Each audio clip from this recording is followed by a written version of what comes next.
बहुत ही प्रसिद्ध कहानी है। आज से लगभग 1500 साल पहले भारत में एक बौद्ध भिक्षु रहा करते थे।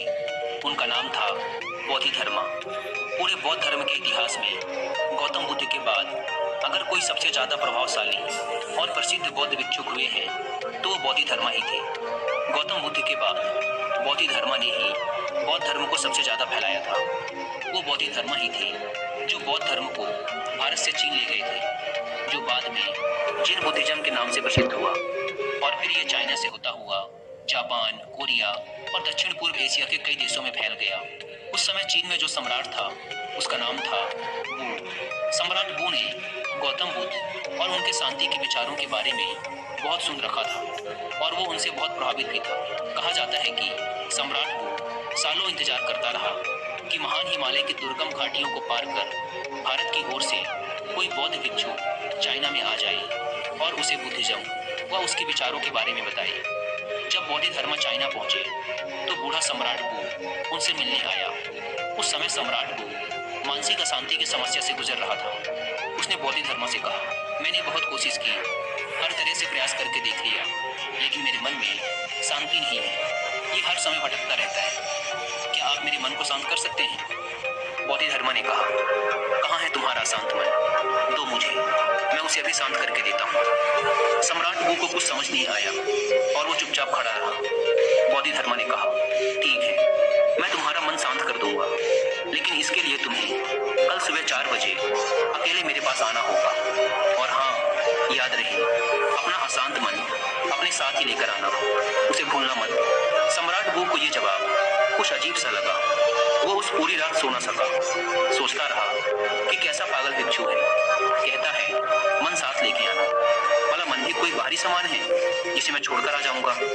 उसने कई बार निश्चय किया कि जाने का कोई मतलब नहीं, इंसान पागल मालूम पड़ता है, लेकिन उसके पास और कोई दूसरा रास्ता भी नहीं था। इसलिए उसने निश्चय किया कि वो एक बार उस भिक्षु के पास जरूर जाएगा।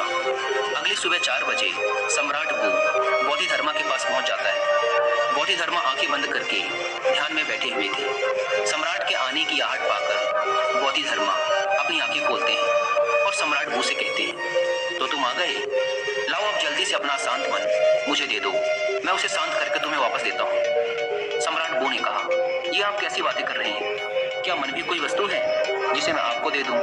ये तो मेरे अंदर है, मेरे सिर की हड्डियों के अंदर है। बोधिधर्मा ने कहा, तो इससे एक बात तो साफ है कि तुम्हारा मन तुम्हारे ही अंदर है। सम्राट ने कहा, हाँ, मेरा मन मेरे ही अंदर है। बोधिधर्मा ने कहा, तब फिर तुम अपनी आंखें बंद करके बैठ जाओ और अपने उस अशांत मन को अपने भीतर खोजो। जैसे ही तुम्हें तुम्हारा अशांत मन मिल जाए मुझे बताना, मैं उसे शांत कर दूंगा। बोधिधर्मा का ये जवाब भी सम्राट वू को अजीब लगा, लेकिन वो कर भी क्या सकता था।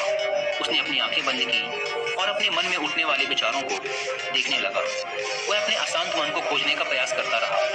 वह जितना अपने अंदर गया वह उतना ही अपने मन को खोजने में असफल रहा। कुछ घंटे गुजर गए, सूरज निकल आया था। सम्राट वू ने अपनी आंखें खोली। बोधिधर्मा ने पूछा, मिला तुम्हारा शांत मन? सम्राट वू ने ना में सिर हिला दिया। बोधिधर्मा ने कहा, ठीक है, कल सुबह फिर आना और दोबारा अपने मन को ढूंढने का प्रयास करना। सम्राट वू वहां से चला जाता है। अगली सुबह 4 बजे फिर सम्राट वू बोधिधर्मा के पास आता है। बोधिधर्मा दोबारा सम्राट को आंखें बंद करके बैठ जाने के लिए कहते हैं। सम्राट वू दोबारा अपनी आंखें बंद करके अपने भीतर अशांत मन को खोजने का प्रयास करता है। वह जितना अपने अंदर डूबता चला जाता है वह उतना ही अपने मन और विचारों से दूर होता जाता है। आज सम्राट वू को बैठे बैठे दोपहर हो गई। अब उसने अपनी आंखें खोली। बोधिधर्मा ने पूछा, मिला तुम्हारा शांत मन? सम्राट ने फिर से ना में सिर हिला दिया। अगले दिन फिर सम्राट सुबह 4 बजे बोधिधर्मा के पास आता है और बैठकर अपने अशांत मन को खोजने का प्रयास करता है। आज सम्राट को बैठे बैठे शाम हो जाती है। जाते वक्त बोधिधर्मा ने फिर पूछा, मिला तुम्हारा शांत मन? सम्राट वू ने फिर से ना में सिर हिला दिया। बोधिधर्मा ने कहा, ठीक है, कल सुबह फिर आना। आज सम्राट वू सुबह 3 बजे ही आ जाता है और बैठकर अशांत मन को अपने भीतर खोजने लगता है। पूरा दिन गुजर जाता है, पूरी रात गुजर जाती है, लेकिन सम्राट वू अपनी आंखें बंद किए अपने अशांत मन को खोजता रहता है। बोधिधर्मा भी सम्राट वू के पास ही बैठ जाते हैं। वह जितना अपने अंदर उतरता गया वह उतना ही अपने मन को खोजने में असफल रहा। वह समझ चुका था कि अंदर मन जैसा कुछ भी नहीं है। ये तो केवल विचारों का एक समूह है जिसे हम मन कहते हैं। अगर विचार हैं तो मन है, अगर विचार नहीं तो मन भी नहीं। जब अंदर मन जैसा कुछ है ही नहीं तो इसके साथ कुछ किया भी नहीं जा सकता। जिसे हम मन कहते हैं ये तो सिर्फ वो विचार हैं जो हमारी अचेतन अवस्था में हमारे भीतर उठते रहते हैं। अगर हम अपनी चेतना में आ जाएं और जागरूक होकर जीने लगे तो यहाँ विचार जैसा कुछ नहीं रह जाता, और जब विचार नहीं तो मन भी नहीं। अब वो समझ चुका था कि बोधिधर्मा उससे बार बार ये क्यों कह रहे थे कि अपना मन मुझे दो, क्योंकि वो जानते थे कि मन जैसा कुछ नहीं होता। सम्राट बू ने अपनी आंखें खोली। बोधिधर्मा ने पूछा, मिला तुम्हारा अशांत मन?